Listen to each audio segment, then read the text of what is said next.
Good evening. I'm very happy to be here today. I would like, first of all, to thank Nikafla for giving me the opportunity of being here. The second point which I want to make is I want to thank you for being here. I know that you've been offered many opportunities to see videos, but if you're here tonight, it's an honor for me to speak to you, and I'm very happy that you are here. Thank you very much. First of all, I like to just briefly touch on the reopening of our activities here at Nekafla in Brussels, Belgium. We are restarting our what we call our magnetic passes, which are energy donations, and you can reserve a place. It happens on Saturdays, on Saturday afternoon around 4 o'clock, 5 o'clock, I'm sorry. And you can reserve and you can go to our website and see what is available. The other activity that we are restarting is also in person is the fraternal interviews. And these interviews are just structured talks that we have with people where they can open up, or they can talk about their problems, about their difficulties, whether they are difficulties in terms of their mental issues or spiritual issues, whatever they want to talk to us about. And basically we act not to judge people, not to give them any counseling either. We're just there to talk to them, just to listen to them. And together we can try to find some solution, some way that would help them. Okay, tonight I will start then with a prayer, and as usual, and then I will go to our talks of tonight, and then later on we have a second prayer, and that would be it. So let us start with our prayer. I would like, first of all, for you to try to relax. Try to feel that you are in the presence of the Almighty, that you are feeling all around you the presence of all of those good spirits that are always trying to help us. Breathe deeply and rhythmically, and try to let each inflow of air and outflow of air bring in good vibrations, good feelings, good energy. And every time you breathe out, take out anything negative that is within your soul, within your body, within your perispirit. As we breathe in, we feel that the air is bringing a lot of good things: love, compassion, hope, happiness. And little by little, we feel calm, we feel serenity, we feel that we are one with the universe, that we are one with the angels, that we are one with God, that we are one with the superior spirits. We also feel the vibrations of these good feelings, and each one of them has a signature that we can discern, that we can identify. And these vibrations, for example, of love, of compassion, of hope, of happiness, of peace, of calm, allows us to go beyond the physical world into the realm of the spiritual world, where we find ourselves surrounded by good spirits, where we find ourselves surrounded by those we love, by the feelings of love, by the feelings of hope, by the feelings of compassion.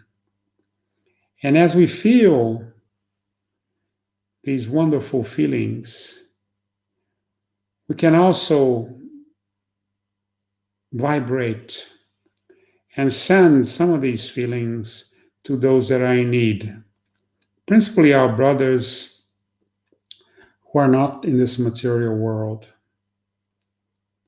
Let us send them a little bit of love, a little bit of compassion, a lot of understanding, a lot of hope, so that they can see the light, so that they can feel that they are loved, so that they can feel that they are being helped. And then let them know that you are their brother, that you are their sister, and that we are here to help them, that we are here to indicate to them the path towards light, the path towards spiritual growth, the path towards spiritual salvation. Let us also thank all the spirits that are going to be with us tonight to help us in our tasks, to inspire us, to protect us, to guide us. Let us thank our Lord, our Creator, for having sent His Son, Jesus, to guide us. And then let us raise our thoughts towards our Father and ask Him to bless us and give us His permission for us to begin our talks of tonight. Amen.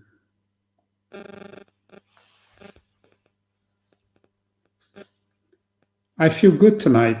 I feel good because I'm going to talk about a subject which is very dear to my heart. Very dear to my heart. Because when I was younger, when I was in my 20s, somebody said to me, Joaquin, you are an angry young man. You are an angry young man. And here I am, several decades later, and I'm still carrying some anger. But I'm not an angry older man. I'm a man that has evolved, a man that has also learned a lot along the way, and that in some ways is being able to control some of that anger. And this is why this subject is very important to me. And I'm sure it's going to be important to all of you. First of all, we're going to talk about a little bit what is anger. What is anger? It's very short. We can talk about all day about what anger is, but that's not the objective here. Anger is an instinct, a natural reaction. And as a natural reaction, it was created by God. God created that. Why did He create this sentiment that is so strong? Well, because it's a survival mechanism. In less developed worlds than Earth, where evil dominates, and even in this world, in the beginning of time, we lived in the forest, we lived in places where we needed to be able to survive. And anger was there, linked to fear. It was linked to our instinct of flight or fight.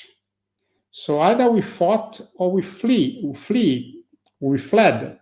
So that was what anger was there for. It was just there for us to be able to use the mechanism in order to save ourselves.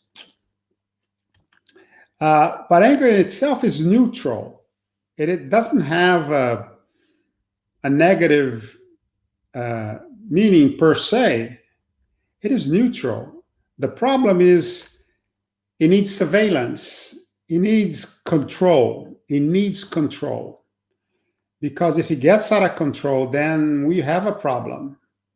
And hello, Agnes. Nice to see you here tonight. Thank you very much for coming. And we need to control it. And anger also needs to be adapted to the modern life. We no longer live in a real jungle. Maybe we live in asphalt jungles, or there is still a lot of dangers out there. But in most relationships that we have on a daily basis, we do not need this anger. We do not need to flee. We do not need to fight. But this primal feeling, this basic instinct is still there. And some of us go throughout life with these feelings very near the surface. So we're going to talk about it with a Spiritist point of view, obviously, and a Christian point of view, obviously. There are two opposing tendencies in anger. Sometimes anger comes from an inflated opinion of ourselves. We think we are big. We think that we are like this small little white and brown dog here on the right. He thinks he's as big as the Rottweiler there. So we think that we are big, or we're stronger than we really are. Or we think that, we're a cat, but we think we're a lion.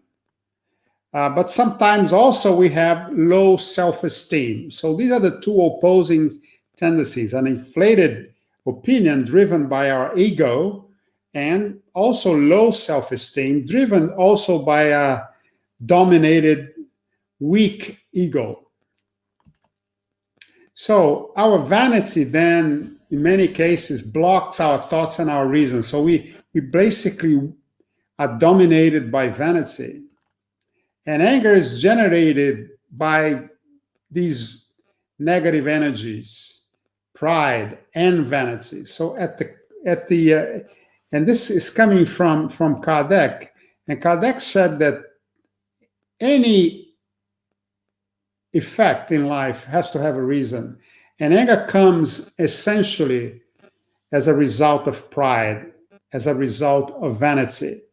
So one of the ways that we can minimize anger is to work on our pride and work on our vanity. Very difficult to do it, I assure you, extremely difficult. I came into this world to learn how to be humble, and here I am, still working at it. It's going to take some time, maybe a couple of incarnations before I'm really able to be humble. But we have to work every day at being humble. Anger becomes other negative energies like arrogance and violence. So it generates all of these very, very nasty energies like, arrogance. We really apply the principle that we are better than people. And we can become violent. We can become irascible. So anger is at the base of all of that. What are the contexts? What are the contexts of anger? These tendencies come from within ourselves. They are within ourselves. They are there in our perispirit. They are there in our soul. They are the result of many of the experiences that we had in this life and past lives. And sometimes, most of the time, it's either an imaginary promotion of ourselves, so we think that we are better than people, like that cat was thinking that is stronger than a lion, or a demotion. We think that we are worse than everybody else. So these two things are always comparing themselves to each other. And is also, as I said before, based on past experiences, based on fear and ignorance.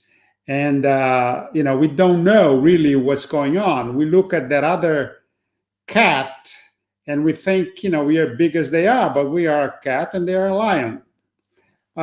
So it's based on ignorance. So the more we learn about the other, the more we learn about our brothers and sisters here on earth and about spirits on the other side, the less anger we will have, So knowledge is a way also to diminish anger. Let's look at these at the two opposing dimensions.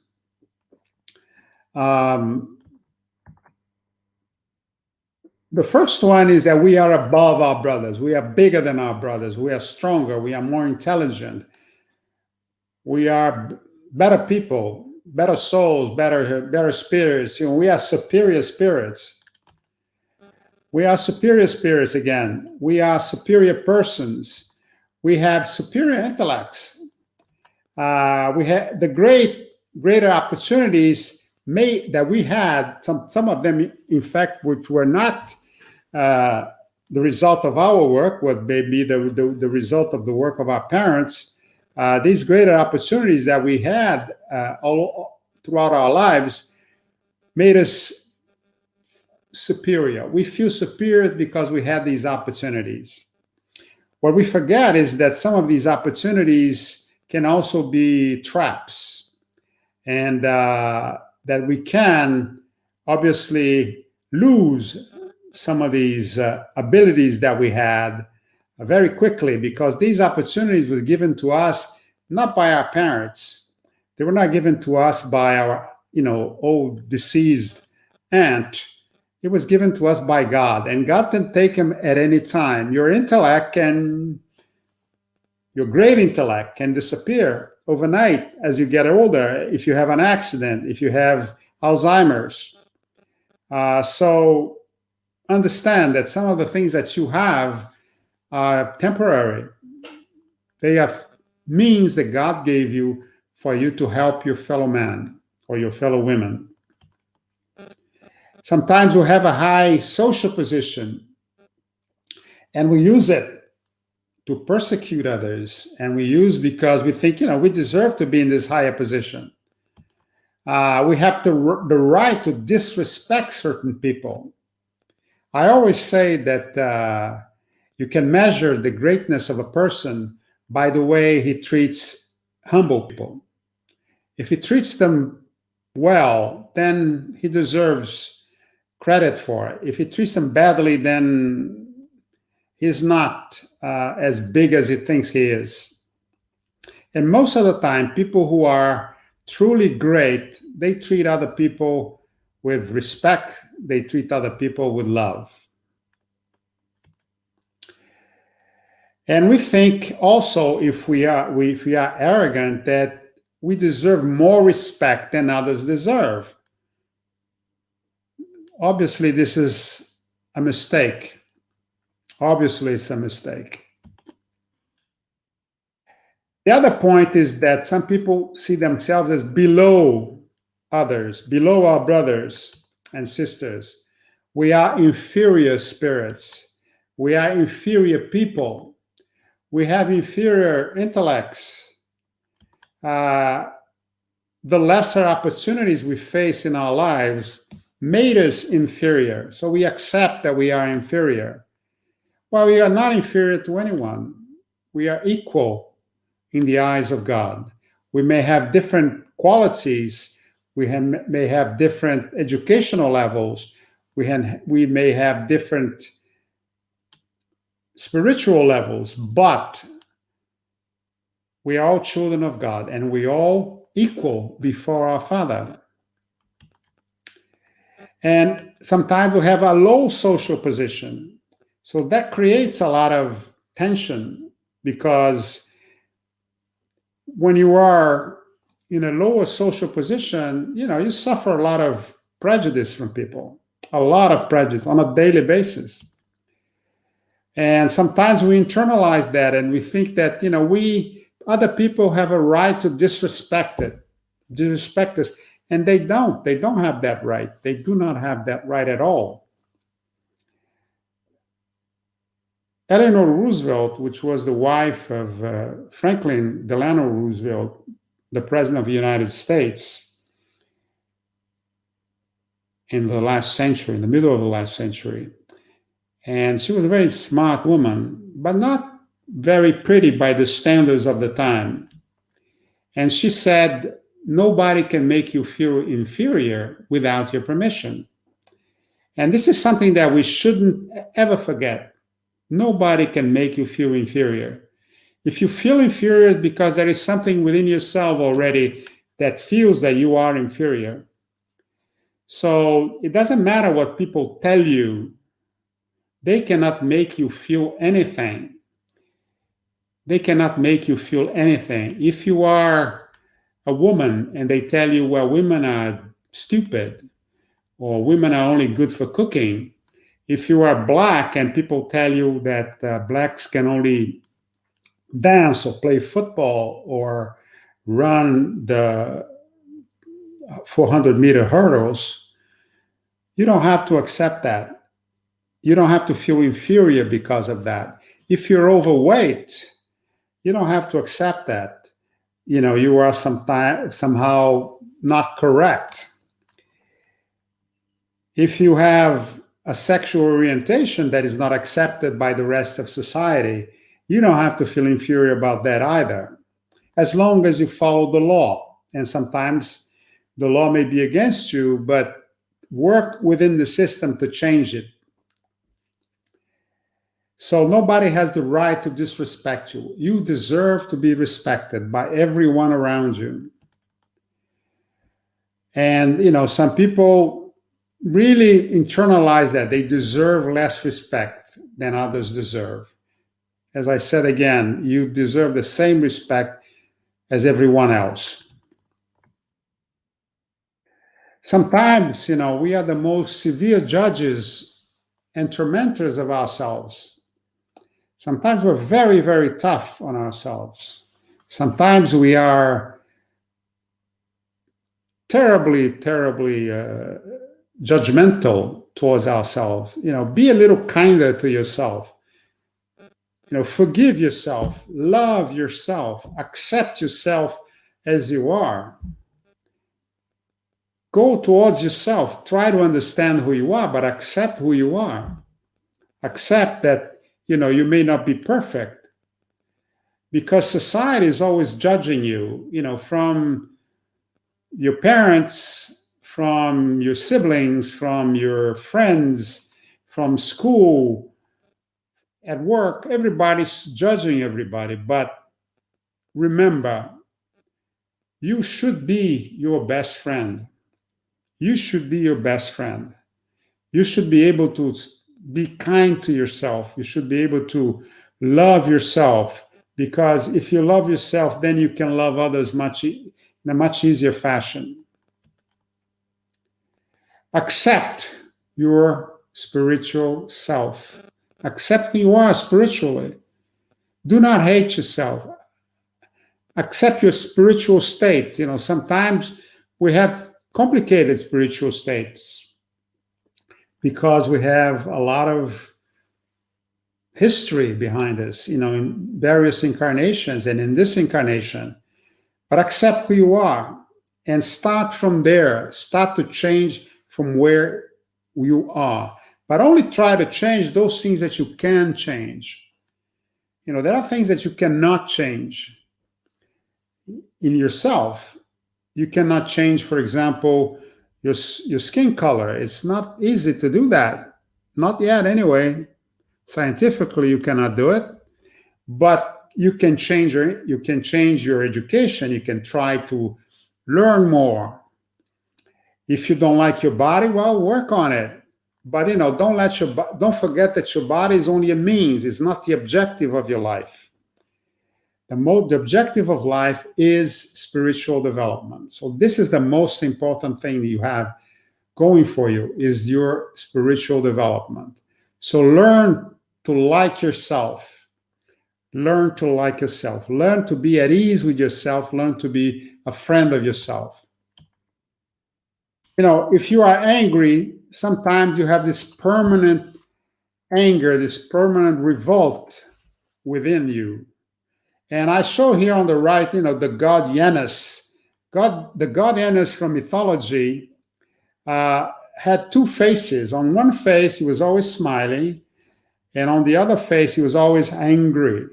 And he was the god of doors, And if you turned your angry face towards you, then you had a problem.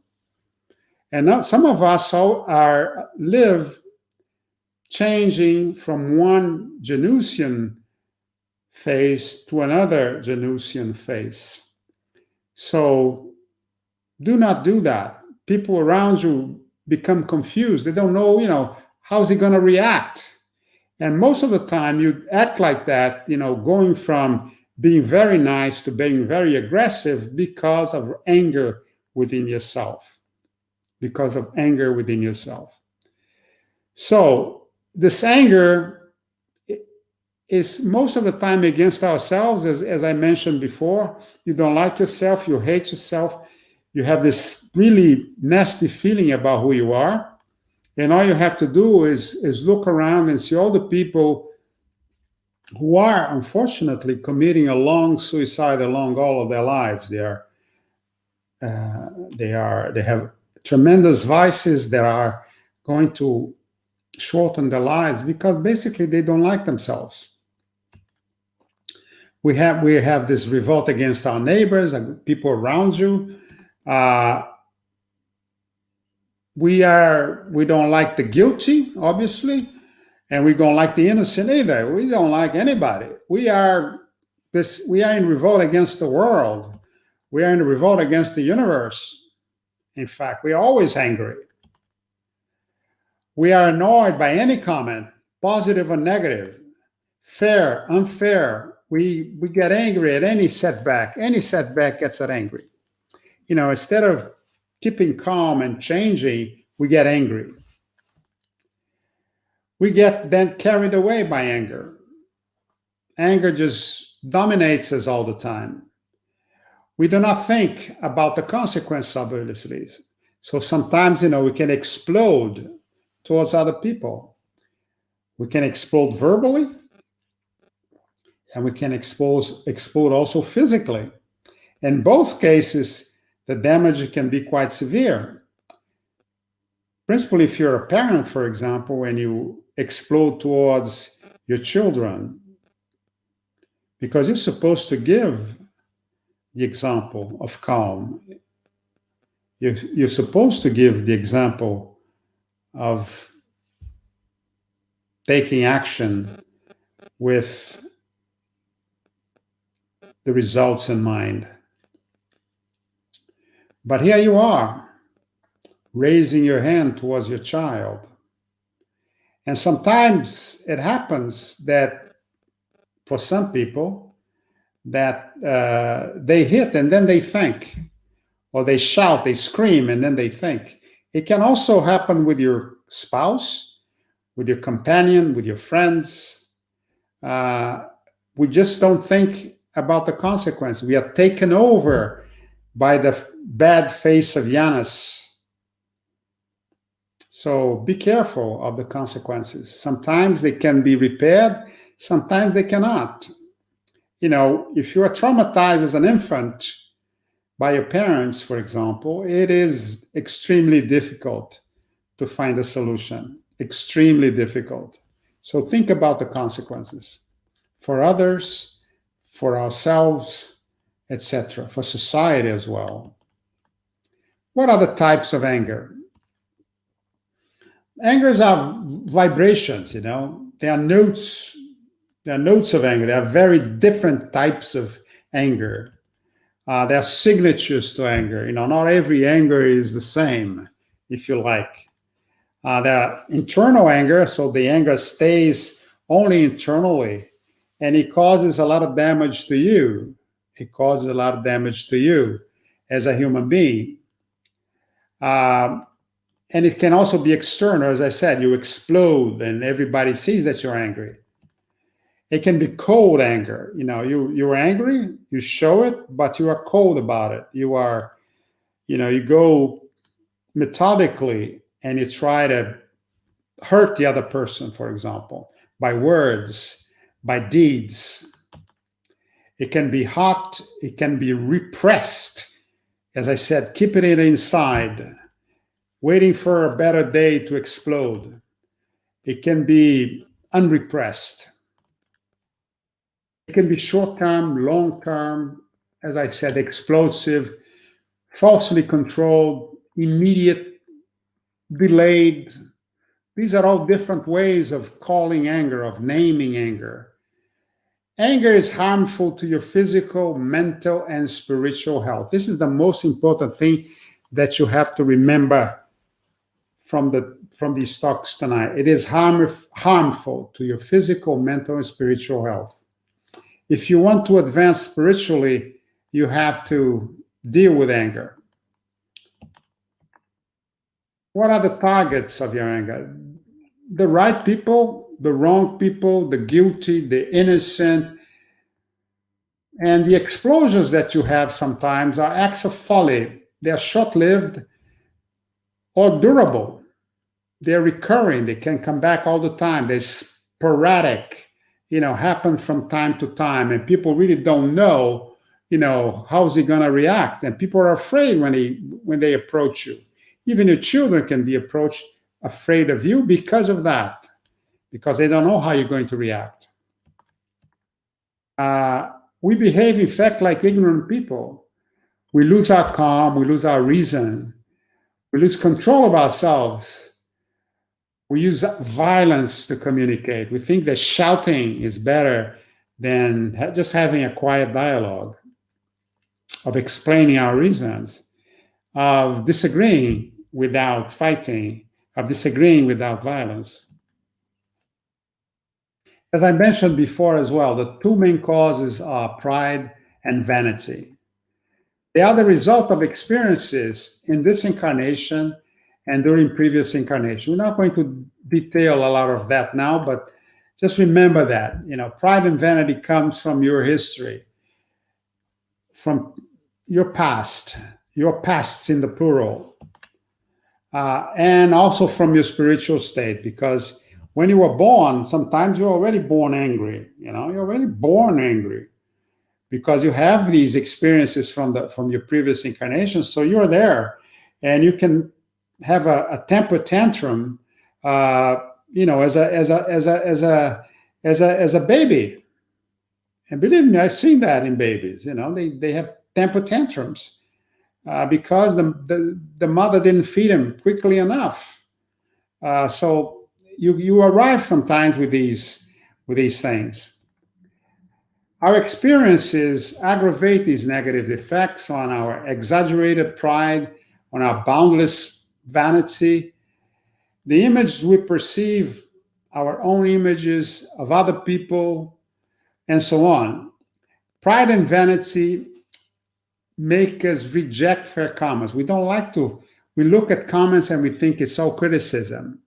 But not all comments are criticism. Sometimes people make good comments about yourself. Even if they make negative comments, you have to be able to listen to them without them being an attack on you.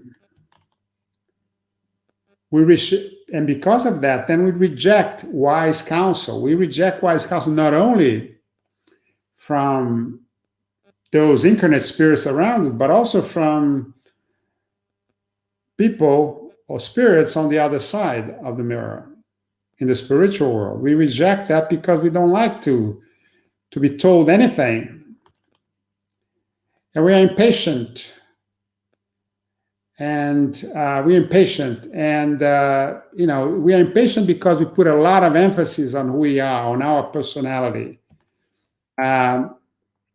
Everyone must bow to our wishes.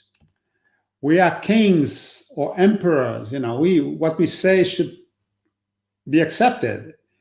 We are dictators, and this happens even if you are somebody who has low self-esteem. Believe me, self-esteem comes from pride. Self-esteem comes from pride. The only thing is that the first enemy is yourself. The first enemy is yourself. Okay? So don't think that this is something that only applies to arrogant people. No. It applies to all arrogant people, but even from all falsely arrogant people. People who have low self-esteem also think that they are kings, emperors, and dictators. We also think that we are wronged, and others are our subjects. Others are our persecutors. We are the center of the world. We are the center of the universe. This is essentially how we see ourselves psychologically. And what are the consequences? What are the consequences? Our anger then turns us against everything. The parts of nature we destroy, we decide to destroy things when we are angry that God created. Animals, for example, we kill them. We cut trees. We get angry with nature. We also destroy inanimate objects when we are angry. For example, this young lady here on the right who is hitting her computer. The computer can't say anything because it doesn't talk of its own. So it is just breaking something, just getting out this frustration on something that is inanimate. We also take our anger against people that we should respect, people that we should love. We like to scare people sometimes, if we are arrogant. We like people to fear us, we like our children to fear us. We want revenge for real or imagined offenses that we suffered. Real or imagined. Most of the time, they are imagined offenses. However, not everyone is responsible for our suffering and problems. Some people are. Some people who did you wrong, they did you wrong. But not everyone. And you should never attack somebody because he is convenient. If you have a problem with someone and you have to deal with that person, don't unload your anger on somebody else. This passive aggressive way, which some people do, they keep anger within themselves, keep it. And then some person who is pretty innocent makes a small comment and they just dump everything on them. All of this anger accumulated, they dump on them. And you shouldn't do that. Try also to break cycles. If you suffered from violence from your parents, break the cycle. You have the power to do it at any time. If you want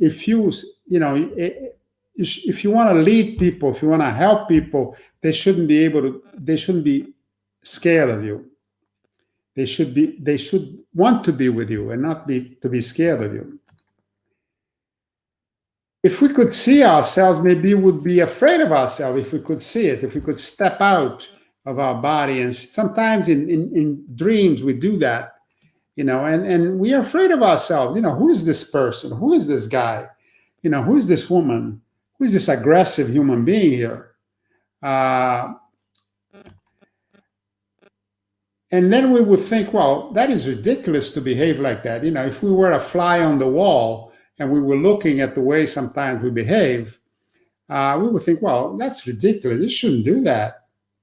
If we had that ability to just step back a little bit, we would think that people were being ridiculous. And what is the impression we give to others? Sometimes a very bad impression. What is the impression we have of ourselves if we could stand as a fly on the wall? Anger does not solve anything. Anger does not solve anything. In a particular situation where you're being attacked by a lion in the jungle, maybe, you have to get angry at the lion to fight it off. But in most cases, in normal everyday life, anger doesn't solve anything. It is harmful to your health. It compromises our lives. It compromises your life. It blocks good feelings because, anger is taken over your heart. You're always angry. So there is no place for love. There is no place for compassion. There is no place for calm. You're always angry. There's sort of this nasty stew that is there. So get rid of anger in order for you to love other people. We are the first victim of our own anger. We are the first victim. Anger then is not our friend, which is the title of this presentation. Anger is not our friend.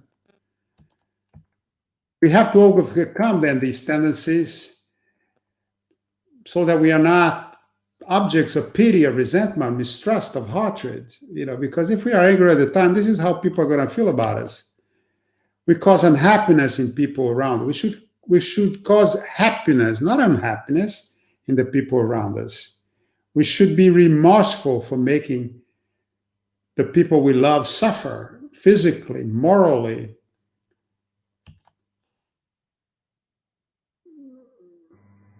And sometimes when we act with anger, there are things that you do that you will regret for the rest of your life, maybe for several incarnations.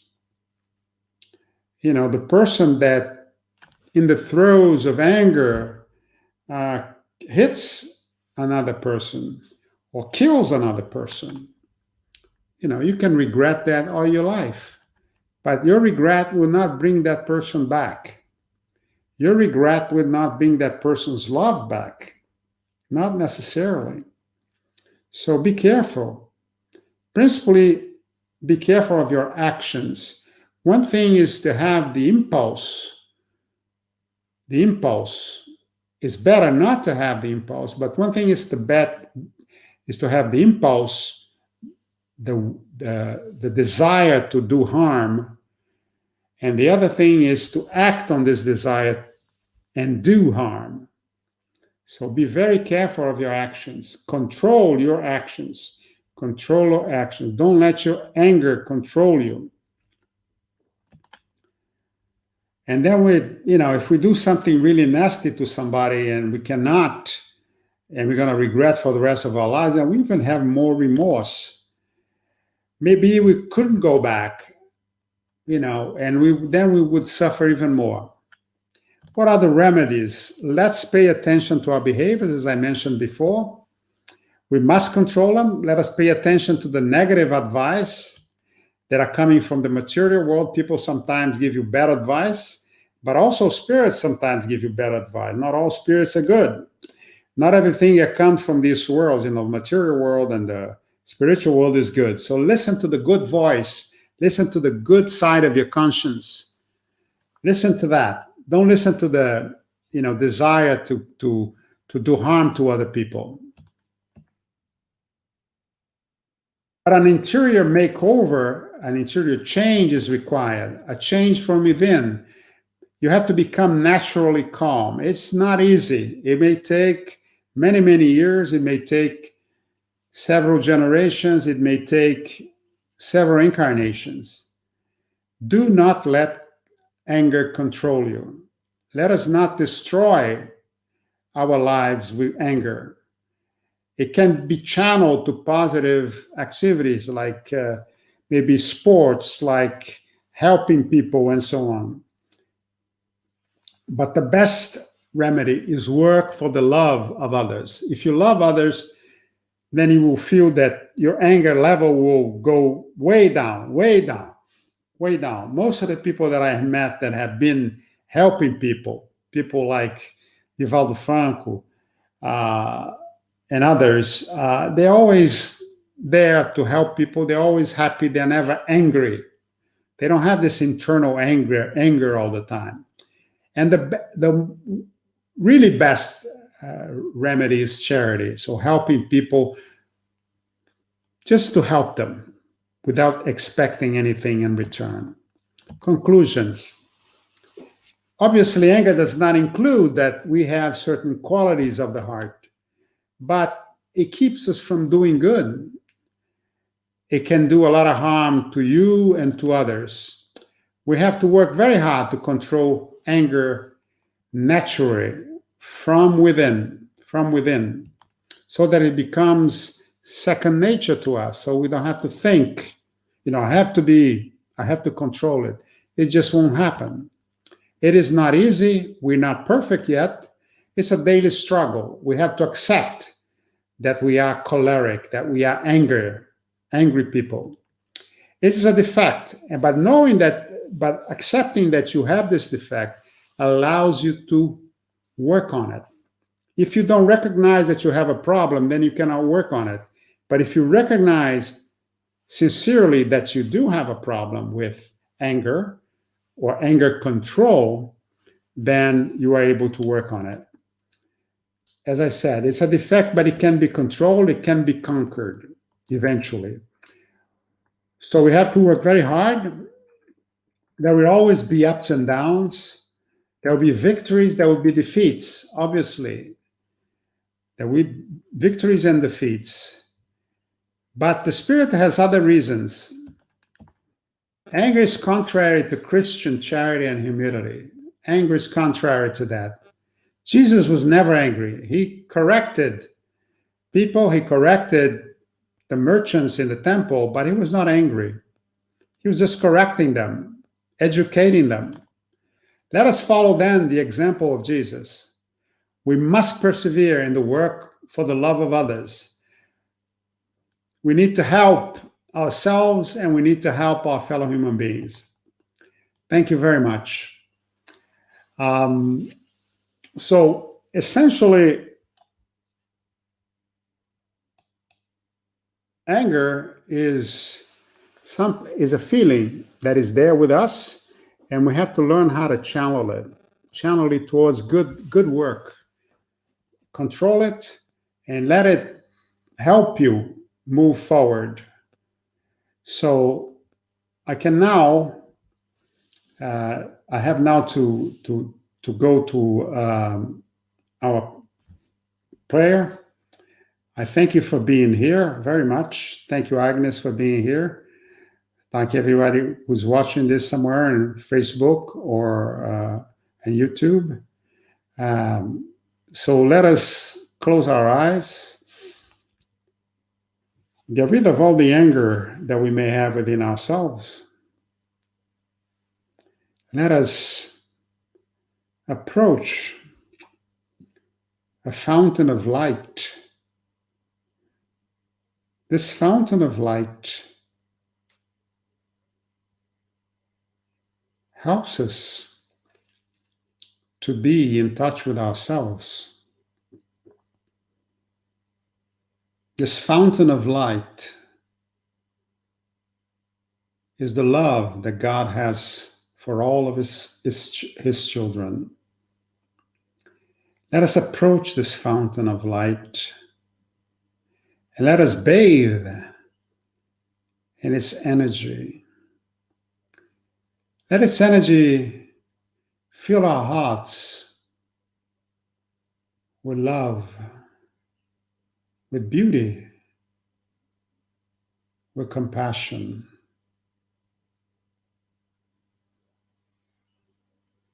with hope. Let this fountain of light guide us towards a better world, towards the top of the mountain, towards harmony with our fellow human beings, towards harmony with our spiritual brothers and sisters. Let this light guide us at every instant of our material lives.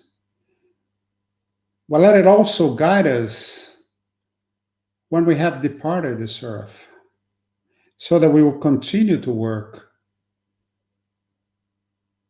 towards helping those that are in need. Let us then embrace this light. Let this light surround us and give us the strength for us to continue to move forward to higher and higher levels of spiritual development. Thank you very much, and I see you next time. Bye-bye.